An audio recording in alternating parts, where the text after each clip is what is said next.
All in one நண்பர்கள் அனைவருக்கும் வணக்கம். இந்த வீடியோல இன்னைக்கு தரிசனத்துக்கான அப்டேட் கூடவே நீங்க டிக்கெட் இல்லாம தரிசனம் போற மாதிரி பிளான் இருந்துச்சு அப்படின்னா இப்போ ரீசன்ட் டேஸ்ல என்ன மாதிரி எஸ்எஸ்டி டோக்கன் கிடைக்குது, தரிசனத்துக்கு எப்படி டைம் ஆகுது, எப்படி நீங்க பிளான் பண்ணலாம் அப்படிங்கிற எல்லா இன்ஃபர்மேஷனையும் இந்த வீடியோல நம்ம டீட்டெயிலா பார்க்கலாம். நீங்களும் தரிசனம் போயிட்டு வந்திருந்தீங்கன்னா மறக்காம உங்களோட எக்ஸ்பீரியன்ஸை நீங்க பார்க்குற வீடியோக்கு கீழே கமெண்ட்ஸாகவும் ஷேர் பண்ணலாம். அதே மாதிரி ஒவ்வொரு வீடியோக்கு கீழேயும் டிஸ்கிரிப்ஷன் பாக்ஸ்ல வந்து நம்மளோட டெலிகிராம் சேனலோட லிங்க் இருக்கும், அதுலேயும் நீங்க வந்து ஷேர் பண்ணலாம். உங்களோட ஒவ்வொரு இன்ஃபர்மேஷனும் அடுத்த தரிசனத்துக்கு பிளான் பண்றவங்களுக்கு பெரிய லெவல்ல யூஸ்ஃபுல்லா இருக்கும். நம்மளோட டெலிகிராம் வாட்ஸ்அப் சேனல்ல டெய்லியுமே நம்ம அப்டேட்ஸ் வந்து ஷேர் பண்ணிக்கிட்டு இருக்கோம். தேவைப்பட்டுச்சுன்னா செக் பண்ணி பார்த்துக்கோங்க. இப்போ கீழ்த்திருப்பதியில கொடுக்கக்கூடிய இந்த ஸ்லாட்டட் சர்வதர்ஷன டோக்கன் அப்படிங்கிறது விடிய காலையில தாங்க கொடுக்குறாங்க. ஸோ நம்ம வாங்குற மாதிரி இருந்துச்சுன்னா ஒரு 1 or 2 hours பிஃபோரே நம்ம வந்து லைன்ல நிக்கிற மாதிரி இருக்கும். ஏன்னா எல்லாமே லைன்ல நிக்க ஆரம்பிச்சிருவாங்க. காலையில விடிய காலையில 4 மணிக்கு மேலேயே நமக்கு டோக்கன்ஸ் அப்படிங்கிறது கொடுக்க ஸ்டார்ட் பண்றாங்க. ஸோ அதனால நம்ம இன்னைக்கு டோக்கன் வாங்கணும் அப்படின்னா நாளைக்கு தான் சாமி பார்க்க முடியும். ஸோ நிறைய பேர் வந்து மத்தியானம் இந்த மாதிரி தான் ரீச் ஆகுவீங்க. அப்படி இருக்கும்போது நம்ம நேரடி சர்வதர்ஷனம் தான் போறதுக்கு பிளான் பண்ண முடியும். ஏன்னா எஸ்எஸ்டி டோக்கன் கொடுக்க ஸ்டார்ட் பண்ணி ஒரு 1 or 2 ஹவர்ஸ்க்குள்ளே எல்லா டோக்கனுமே கம்ப்ளீட் ஆகிருது. இப்போ எல்லாம் சீக்கிரமா ஏர்லி மார்னிங் 4 மணிக்கு 5 மணிக்கு கொடுத்தாங்க அப்படின்னா ஒரு 6-7 மணிக்கு எல்லாமே டோக்கன்ஸ் வந்து கம்ப்ளீட்டா முடிஞ்சிருது. ஸோ இன்னைக்கு நம்ம டோக்கன் வாங்கணும் அப்படின்னா நாளைக்கு தான் சாமி பார்க்க முடியும். இன்னொரு முக்கியமான விஷயம் என்ன அப்படின்னா, நம்மளோட சப்ஸ்கிரைபர் ஒருத்தவங்க வந்து ரீசெண்டாக வந்து தர்ஷன் போயிட்டு அவங்க ஒரு ஐடியா வந்து ஷேர் பண்ணியிருக்காங்க. என்ன அப்படின்னா, இப்போ நம்ம வந்து எஸ்எஸ்டி டோக்கனில் தர்ஷன் போனோம் அப்படின்னா மினிமமாக நமக்கு வந்து 6 மணி நேரம் ஆகும்.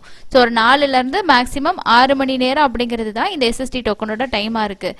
இதே நம்ம வந்து எஸ்எஸ்டி டோக்கன் வாங்கணும் அப்படிங்கிற மாதிரி நம்ம பிளான் பண்ணோம் அப்படின்னா விடிய காலையில் ஒரு 4 மணி 5 மணிக்கெல்லாம் கொடுக்குறாங்க இல்லையா. ஸோ அதில் வந்து நம்ம ஒரு 1 or 2 hours பிஃபோர் போய் நின்னாதான், முன்னாடியே நின்னோன்னா தான் வந்து கொடுக்க ஸ்டார்ட் பண்ணும்போதே நமக்கு ஃபஸ்ட்டு ஸ்லாட்டு. ஸோ அது காலையில் ஸ்லாட்டு கொடுக்குறாங்களா இல்லை மத்தியானம் 11 மணி 12 மணி இந்த மாதிரி ஸ்லாட்டு கொடுக்குறாங்களா அப்படின்றது வந்து அன்னன்னைக்கு நமக்கு ஸ்லாட் வந்து அலாட் பண்ணும்போது தான் தெரியும். ஸோ இவர் என்ன சொல்லியிருக்காரு அப்படின்னா, நம்ம 2 or 3 ஹவர்ஸ்க்கு முன்னாடி நம்ம வந்து ஃபஸ்ட்டே லைனில் நின்னாதான். இவர் வந்து ஒரு எக்ஸாம்பிளுக்கு சாட்டர்டே வந்து சொல்லியிருக்காரு. ஸோ அடுத்த நாள் சண்டேக்கு வந்து காலையில் ஒரு 11 மணியோ 12 மணிக்கான டோக்கன் வந்து நமக்கு கிடைக்கும். சப்போஸ் வந்து நம்ம லாஸ்ட்டாக கூட போய் ஜாயின் பண்ணிக்கலாம், அதில் தப்பு கிடையாது எஸ்எஸ்டி வாங்குறதுக்கு. அப்படி வாங்கும்போது நமக்கு ஸ்லாட் அப்படிங்கிறது லேட் ஆகி தான் கிடைக்கும். ஸோ அதனால நமக்கு ஈவினிங்கும் நைட் ஸ்லாட்டு கிடச்சிச்சு அப்படின்னா நம்ம இன்னைக்கு ஃபுல்லாக வெயிட் பண்ணிட்டு நாளைக்கும் நம்மளோட டைம் வர வரைக்கும் வெயிட் பண்ணி பார்க்குற மாதிரி இருக்கும். ஸோ அதனால எஸ்எஸ்டி டோக்கன் வாங்கிட்டு சாமி பார்க்கணுன்ற பிளானில் இருக்கிறவங்க இந்த மாதிரி இருக்கு. அதே போல் நீங்கள் வந்து நேரடி சர்வதர்ஷனம் வந்து தாராளமாக போகலாம். ஏன்னா நாளைக்கு நமக்கு நைட்டு வந்து ஒரு 10 மணி ஸ்லாட்டு தான் இன்னைக்கு கிடைக்குது அப்படின்னா அது வரைக்கும் நம்ம வெயிட் பண்ணணும். ஸோ அதுக்கு நீங்கள் இப்போ இன்னைக்கே போயிட்டு நேரடி சர்வதர்ஷனத்தை ஜாயின் பண்ணிட்டீங்கன்னா நாளைக்கு காலையிலையும் மதியத்துக்குள்ளே சாமி பார்க்கறதுக்கு நமக்கு வந்து கண்டிப்பாக வந்து முடியக்கூடியதாக தான் இருக்கும். ஸோ அதுதான் வந்து அவரும் ஷேர் பண்ணியிருக்காரு.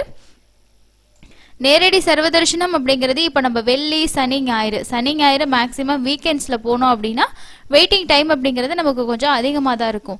ஸோ இன்றைக்கெல்லாம் வந்து பார்த்தீங்கன்னா நேரடி சர்வதர்ஷனம் வெறும் 6 மணி நேரம் தான் ஆகுது. ஸோ இந்த 6 மணி நேரத்தில் நம்ம சாமி பார்த்துடலாம். அதுக்கு பதிலாக நம்ம போய் டோக்கன் வாங்குறதுக்கும் வெயிட் பண்ணி டோக்கன் வாங்கிட்டாலும் இன்றைக்கி சாமி பார்க்க முடியாது.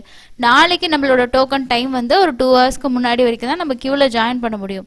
ஸோ இதெல்லா விஷயமும் இருக்குது அப்படிங்கிறதுனால டெய்லியுமே நம்ம எவ்வளோ நேரடி சர்வதர்ஷனத்துக்கு ஆகுது அப்படிங்கிற அப்டேட் ஷேர் பண்ணுறோம்.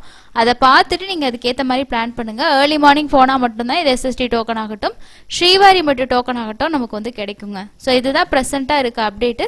ஏர்லி மார்னிங்கே கொடுக்க ஸ்டார்ட் பண்ணிடுறாங்க. டோக்கன் வந்து கொடுக்க ஸ்டார்ட் பண்ணி ஒரு 1 or 2 ஹவர்ஸ்க்குள்ளே எல்லா டோக்கனுமே கம்ப்ளீட் ஆயிடுது. அதுக்கப்புறம் வந்து 300 தர்ஷன் அப்படிங்கிறதும் ஸ்டாண்டர்ட் டைம் தான், ஒரு 2லேருந்து 3 மணி நேரம் ஆகலாம். இந்த எஸ்எஸ்டி டோக்கனுக்கு மினிமமாக 3லேருந்து ஒரு 6 மணி நேரத்துக்குள்ளே ஆகலாம். ஏன்னா வந்து டோக்கன் அப்படிங்கிறதுக்கு இவ்வளோ டோக்கன் இந்தந்த தரிசனத்துக்கு இவ்வளோ நேரம் அப்படிங்கிறத ஒரு டிடிடி வச்சுருக்காங்க. முன்ன பின்ன ஒரு 1 hour வந்து அதிகமாகலாம், 1 hour வந்து கம்மியாகலாம், இந்த மாதிரி தான் இருக்கும். ஸோ நேற்று வந்து 77,294 பேர் வந்து தரிசனம் பார்த்துருக்காங்க. இதுதான் வந்து எஸ்எஸ்டி டோக்கன் இன்னும் வந்து தரிசனத்துக்காக கூடிய நேரம். ஸோ நேரடி சர்வதர்ஷனம் 6 மணி நேரம் தான் ஆகுது அப்படிங்கிறதுனால நம்ம தாராளமாக வந்து நேரடி சர்வதர்ஷனமே ஜாயின் பண்ணிக்கலாம். மேக்ஸிமம் ஒரு 10 மணி நேரம் கூட வச்சுக்கோங்க. ஸோ நாளைக்கு நம்ம எஸ்எஸ்டி வாங்கி நாளைக்கு வரைக்கும் வெயிட் பண்ணுறதுக்கு இன்னைக்கு ஜாயின் பண்ணி நம்ம நாளைக்கு சாமி பார்த்துட்டு வெளியிலே வந்துடலாம். அதையும் ட்ரை பண்ணி பாருங்கள். இந்த மாதம் நமக்கு 15ஆம் தேதிக்கு மேலே தரிசன டிக்கெட் புக்கிங்கான அஃபிஷியல் அப்டேட் ரிலீஸ் பண்ணுவாங்க. ஸோ இந்த மாதம் நமக்கு வந்து ஜூலை மாதத்துக்கான டிக்கெட் புக்கிங் இருக்கும். அதே போல் நமக்கு வந்து அடுத்த மாதத்துக்கான டிக்கெட் வேணும், 300 டிக்கெட் வேணும்னு நினச்சிங்கன்னா ஸ்ரீனிவாச திவ்யானுக்கு விசேஷ ஹோமம் டிக்கெட் ஓப்பன் பண்ணுவாங்க. இதில் நீங்கள் ஹோமம் அட்டன் பண்ணிட்டு தான் சாமி பார்க்குற மாதிரி இருக்கும். உங்களால் முடியும் அப்படின்ற பட்சத்தில் நீங்கள் அந்த டிக்கெட் வந்து ட்ரை பண்ணலாம் அடுத்த மாதம். ஏன்னா இப்போ ஏப்ரல் மேல ஸ்கூல் லீவாக இருக்கும், க்ரௌடு இருக்கும், தர்ஷன் பார்க்கணும் அப்படிங்கிற பிளான் இருக்குது அப்படின்னா நீங்கள் முடிஞ்ச வரைக்கும் இந்த டிக்கெட் ட்ரை பண்ணலாம். இது வந்து ஒரு மொபைல் நம்பரில் நம்ம மேக்ஸிமம் 2 பேருக்கு வந்து புக் பண்ண முடியும். ஒரு 4 பேருக்கு வேணும்னா நம்ம 2 மொபைல் நம்பரில் ட்ரை பண்ணுற மாதிரி இருக்கும். இந்த ஹோமம் எங்கே நடக்கும், எப்படி நடக்கும், இது எல்லாமே ஆல்ரெடி நம்ம வீடியோ ஷேர் பண்ணியிருக்கோம். இருக்கக்கூடிய ஒரு ஆன்லைன் ஆப்ஷன் அப்படிங்கிறது இந்த ஆப்ஷன் மட்டும்தான். மற்றபடி நம்ம வந்து நேரடியாக போய் நேரடி சர்வ தரிசனமோ SSD டோக்கனில் மட்டும்தான் வந்து சாமி பார்க்க முடியும். ஸோ இப்போலாம் வந்து நிறைய டிக்கெட் முன்ன மாதிரி கிடையாது. ஸோ அதனால் நீங்கள் இந்த ஆப்ஷன்ஸ் வந்து இருக்குது, நீங்கள் பயன்படுத்திக்கலாம். வீக் டேஸில் போகிற மாதிரி பிளான் இருக்குது அப்படின்னா நீங்கள் நேரடி சர்வதர்ஷனம் கூட தாராளமாக வந்து போக முடியும். அதுக்கு அடுத்ததாக ஒரு சில சப்ஸ்கிரைபர் வந்து இந்த 2026 வந்து என்னென்னைக்கு பௌர்ணமி கருட சேவை இருக்குது அப்படின்றத ஷேர் பண்ணிங்கன்னா எங்களுக்கு அடுத்த வந்து டிக்கெட் புக் பண்ணுறதுக்கும் தரிசனம் பிளான் பண்ணுறதுக்கும் யூஸ்ஃபுல்லாக இருக்கும்னு சொல்லி கேட்டிருந்தாங்க. ஸோ இந்த அப்டேட் நான் வந்து சேனலோட போஸ்ட்டில் கூட ஷேர் பண்ணியிருந்தேன், டெலிகிராம் வாட்ஸ்அப்லேயும் ஷேர் பண்ணியிருந்தோம். ஸோ டிடிடி வந்து அஃபிஷியலாகவே கொடுத்துருக்காங்க பாருங்கள். இதில் என்ன சொல்லியிருக்காங்க அப்படின்னா மே மாதம் 1ஆம் தேதி அன்னைக்கு உங்களுக்கு வந்து கருட சேவை இருக்கும். ஸோ இந்த டேட்டில் வந்து திருமலையில் இருக்கக்கூடிய கோவிலில் வந்து உங்களுக்கு கருட சேவை வந்து இருக்கும் அப்படிங்கிறத சொல்லியிருக்காங்க. மே வந்து 1, அதே மாதிரி மே 31 வந்து இருக்குன்னு சொல்லியிருக்காங்க. அதுக்கப்புறம் ஜூனில் வந்து 29ஆம் தேதியும், July 29, August 28, September 26, October 26. So இதுதான் வந்து உங்களுக்கு கருட சேவா இருக்கக்கூடிய இந்த 2026ஓட அப்டேட்டு. அதுக்கு அடுத்தது வந்து நவம்பர் மாதமும் டிசம்பர் மாதமும் வந்து நமக்கு கருட வாகன சேவா வந்து கேன்சல் பண்ணியிருக்காங்க. அதுக்கான காரணம் என்ன அப்படிங்கிறதையுமே கொடுத்துருக்காங்க. நவம்பர் மாதம் 24ஆம் தேதியும் டிசம்பர் மாதம் 24ஆம் தேதியும் கேன்சல். எதனால் அப்படின்னா நவம்பர் மாதம் வந்து கார்த்திகை தீபோற்சவம் இருக்குது, டிசம்பர் மாதம் வந்து அதயோனோற்சவம் அப்படிங்கிற ஒரு ஃபெஸ்டிவல்ன்றதுனால அதை வந்து கேன்சல் பண்ணியிருக்கிறதா சொல்லியிருக்காங்க. ஸோ மீதி வந்து மே மாதத்துலேருந்து நீங்கள் பார்த்தீங்கன்னா அக்டோபர் வரைக்குமே இருக்குது. மே மாதத்தில் 1ஆம் தேதியும் 31ஆம் தேதியுமே உங்களுக்கு கருட வாகன சேவை அப்படிங்கிறது வந்து இருக்கும். ஸோ பௌர்ணமி கருட சேவைங்கிறது இதுதான் 2026க்கான டேட்டு. ஸோ யாராவது இதுக்கப்புறம் தர்ஷன் டிக்கெட் புக் பண்ண போகிறீங்க இல்லை சாமி தர்ஷன் பார்க்க பிளான் பண்ணுறீங்கன்னா இந்த டேட்லாம் நோட் பண்ணி வச்சுக்கோங்க.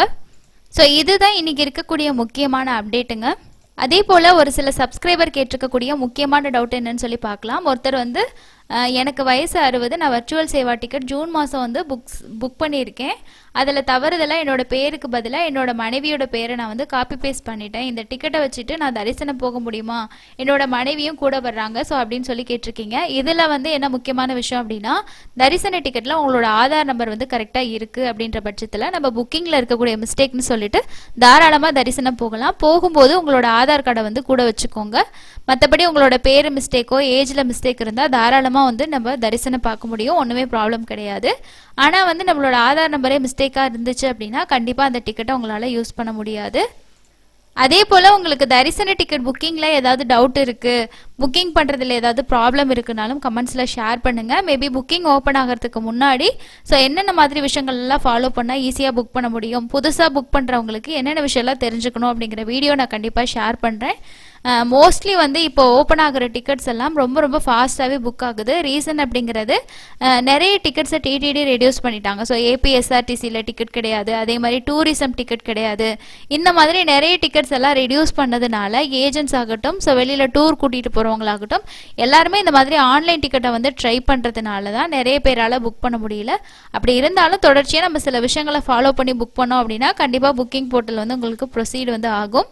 இதுதான் இன்னைக்கு இருக்கக்கூடிய முக்கியமான அப்டேட். அடுத்து இன்னொரு யூஸ்ஃபுல்லான அப்டேட்டில் மீட் பண்ணலாங்க. தேங்க்யூ.